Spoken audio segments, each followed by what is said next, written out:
Atos dos Apóstolos, capítulo de número 9, versículo de número 11.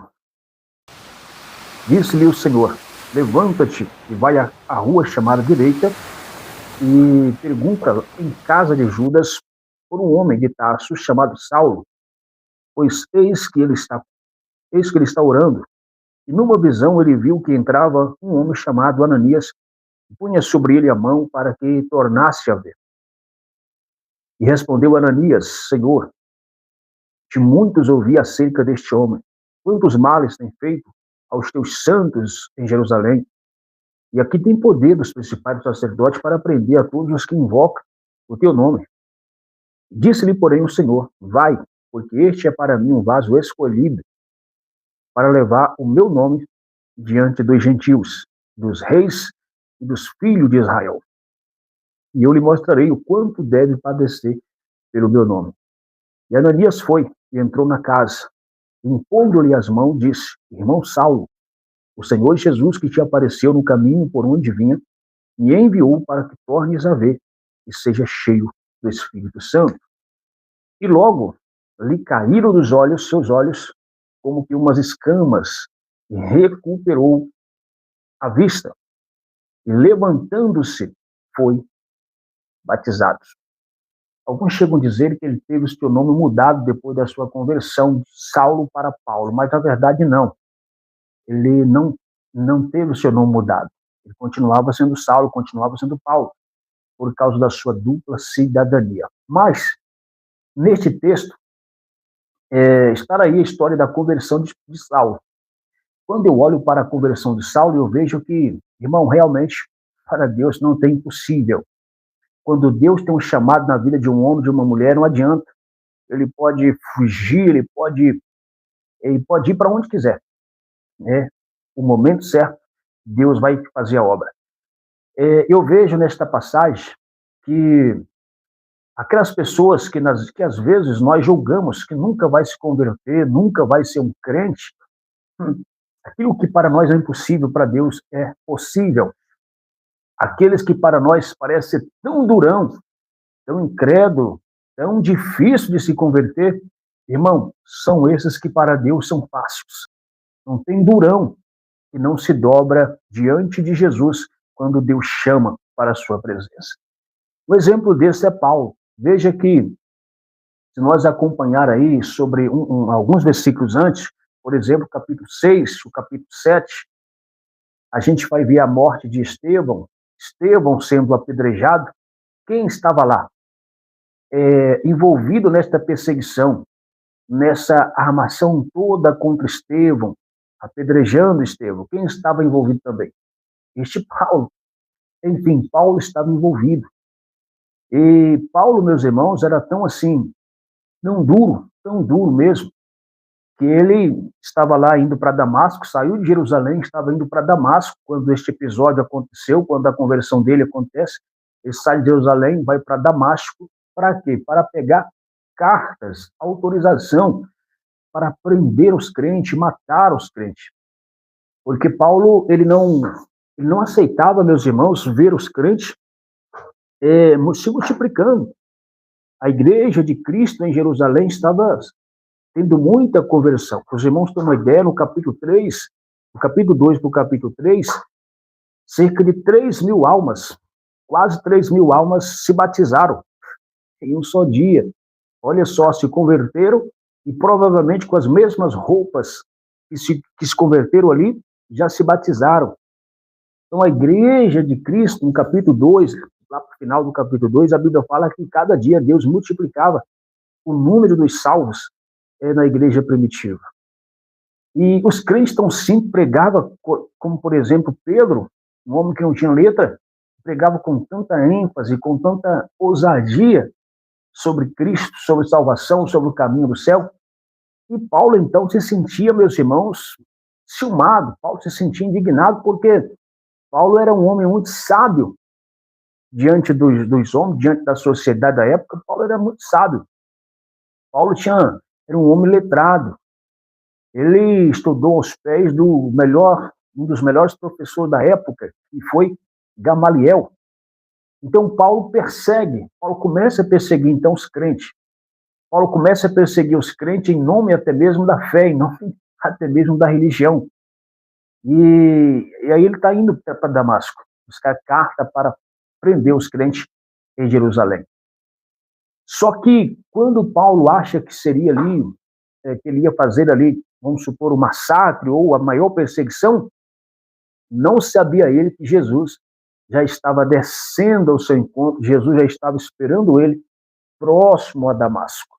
A Bíblia diz que ele estava indo e, antes de chegar em Damasco, uma luz muito forte o cercou e uma voz que dizia: Saulo, Saulo, por que tu me persegues?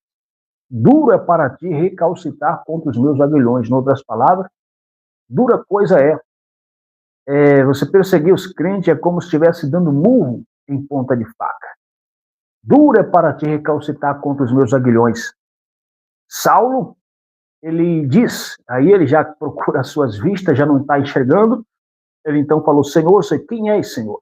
Jesus diz: eu sou Jesus, a quem tu persegue. Nesse momento, com toda certeza, Saulo deve ter levado um choque, um susto, porque ele estava perseguindo, na sua ótica, ele estava perseguindo os crentes, o povo simples, que servia a Deus em Jerusalém. E agora, Jesus está dizendo que Saulo estava, a sua perseguição era Jesus. Jesus deixa claro, meus irmãos, que tocar no crente, perseguir o seu povo, era perseguir a ele mesmo. Tocar no servo de Deus, na serva de Deus, é tocar nas meninas dos olhos de Deus. Então, eu vejo aqui o quanto somos guardados por Deus, por isso que Jesus falou antes da sua morte, da sua ascensão ao céu, ele disse que não nos deixaria órfãos, ele não nos deixaria sozinhos, estaria conosco todos os dias até a consumação do século. Então, meus irmãos, é muito gratificante, não é? É confortante isso nos anima, nos conforta, porque os crentes de Jerusalém estavam sofrendo perseguição e luta, mas veja o cuidado e o zelo, o amor de Jesus por eles. E então, Jesus, meus irmãos,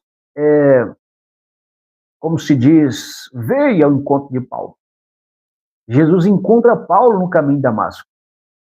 Paulo, que saiu de Jerusalém para ir para Damasco, em busca de autorização para perseguir e matar os crentes, ele agora tem que acabar, ele termina de chegar em Damasco, meus irmãos, carregado, porque ele estava cego. Paulo caiu, fica cego.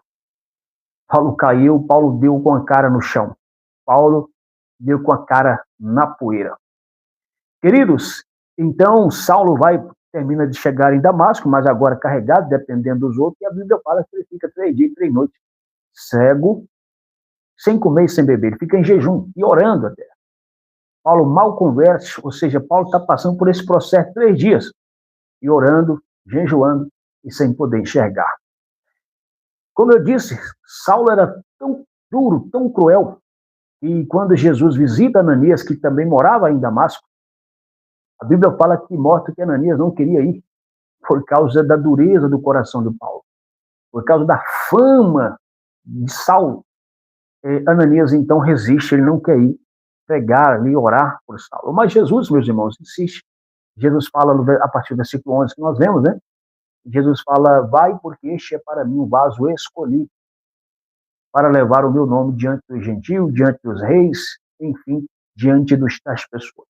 Pessoas importantes, pessoas simples e pessoas importantes. Então, esta palavra me chama a atenção. Olha o que Jesus fala: vai, porque este é para mim um vaso escolhido. Tem pessoas, meus irmãos, que nós, como eu falei, a gente julga que nunca vai se converter. Mas enquanto a gente talvez acha que alguém não vai se converter, Jesus está olhando para aquela pessoa e falando: isso aí é um vaso escolhido para mim. Talvez nós vemos muitas pessoas no mundo do crime e achamos que nunca essa pessoa vai estar na igreja um dia. Mas enquanto nós pensamos assim, Jesus está dizendo: esse aí eu já escolhi. Muitas vezes, alguém que está na prostituição, alguém que está, meus irmãos, vivendo como o mais vil pecador.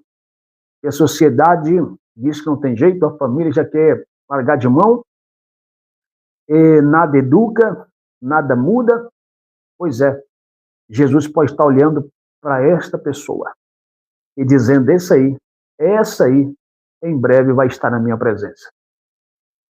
Meu irmão, minha irmã, esta palavra para mim é confortante, animadora.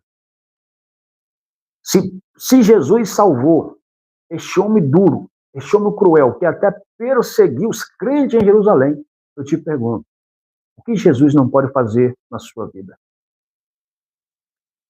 Qual é a pessoa da sua família que Jesus não possa transformar?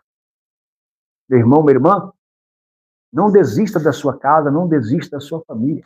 Não desista de orar pelos seus, tá? Creia, o nosso Deus é especialista em transformar vidas, em mudar a história. Assim como mudou a vida deste homem. Saulo precisou ser quebrado.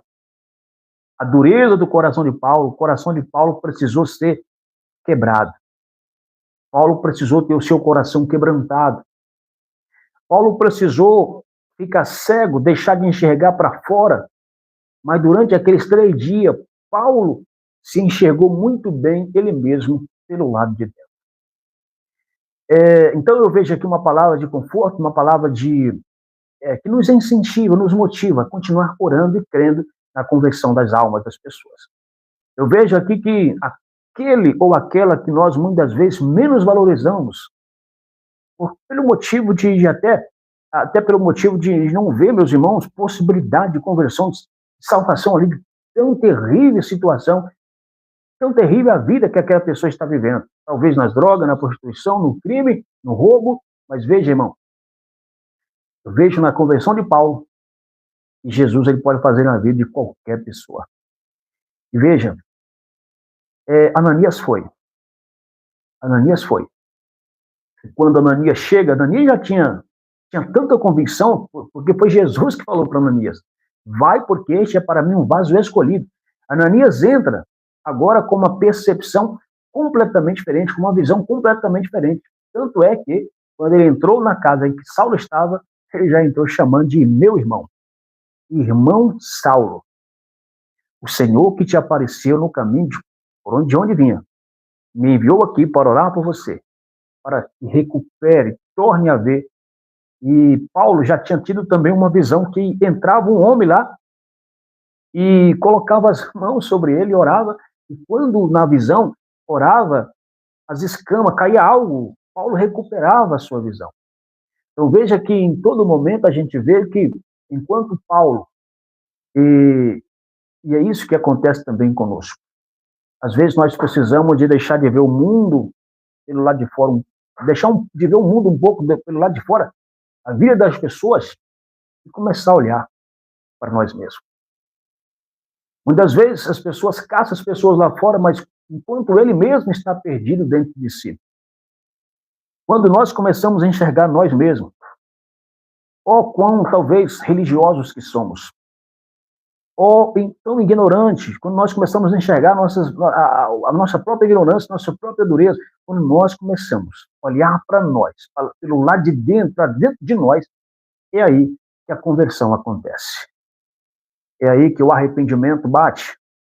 É aí que a mudança começa. Às vezes queremos que os ambientes se mudem, seja transformado, quando na verdade nós é que precisamos de mudança. E isso só ocorre quando nós começamos a nos enxergar. E para isso, Paulo precisou ficar cego fisicamente para poder começar a enxergar espiritualmente. Quando Ananias colocou a mão sobre ele, orou, como Deus não falha, a Bíblia fala que caiu dos olhos de Paulo como se fossem escamas. Isso representa a cegueira espiritual em que Paulo viveu até ali. E a Bíblia fala que ele foi, então, batizado com o Espírito Santo. Queridos, olha que maravilha. 3 dias da conversão de Paulo, Jesus batizou ele com o Espírito Santo. Eu quero fazer uma pergunta para você. Quanto tempo se faz que você se converteu a Cristo? Você já foi batizado com o Espírito Santo? Já recebeu esta promessa? Mais à frente, se nós começarmos a observar, se não me fala a memória, ali capítulo 15, 17, 19, Paulo vai chegar, este mesmo Paulo, já convertido, já pregando, fazendo as suas viagens missionárias, ele chega em um lugar e uma das primeiras preocupações de Paulo foi com batismo no Espírito Santo. Ele encontra um grupo de irmãos e faz essa pergunta: irmãos, você já recebeu o batismo com o Espírito Santo? Disseram a ele, Paulo, nós nem sabemos que existe o Espírito Santo. E Paulo, então, chama eles, colocaram as mãos sobre a cabeça deles e começaram a orar. E a Bíblia fala que eles foram também batizados com o Espírito Santo. E você, quanto a você, minha irmã, quanto você, meu irmão, já recebeu o batismo no Espírito Santo? Se não, comece a buscar agora. E viva esta experiência gloriosa do batismo com o Espírito Santo. Mas para fechar aqui, Paulo, então, ele se converte a Cristo, ele se arrependeu, seus olhos foram abertos, ele agora enxergou a verdade, teve um encontro com Jesus que marcou a sua vida. Ele é batizado com o Espírito Santo, batizado também nas águas, e um pouquinho mais adiante do capítulo 9, você vai ver que o Paulo que perseguia, ele agora passa a ser perseguido por causa do Evangelho, por causa de Cristo. Então, observa que a conversão verdadeira, a conversão de Paulo era tão verdadeira que agora ele está disposto a sofrer, a padecer por causa de Cristo, assim como ele fez muitas pessoas ser perseguido por causa de Cristo. Ou seja, meus irmãos, Paulo então se converteu, se tornou um homem de Deus, um dos maiores missionários aí, né? O maior missionário depois de Cristo, o homem que mais escreveu epístola, o homem que mais fundou a igreja, um homem que Deus usou extraordinariamente, poderosamente. Então eu termino falando para você, se Jesus fez isso na vida de Saulo, ele pode fazer na vida de qualquer pessoa. Eu não sei por quem, para quem você está orando. Eu concluo dizendo, não desista de orar. Quero concluir dizendo também, tá? Talvez as pessoas olhem para você, não dá nada em ti, talvez nem você mesmo se enxerga por dentro, ou seja, não percebeu ainda que és um vaso escolhido de Deus para levar a sua palavra, para levar o seu nome a tantas pessoas que precisam de ouvir o Evangelho. Olha, meu irmão, minha irmã, Jesus quer usar você. Amém? Faça a obra de Deus, seja louvando, seja orando pelas almas, seja pregando, enfim, a cada um Deus tem uma vocação. Deus quer te usar.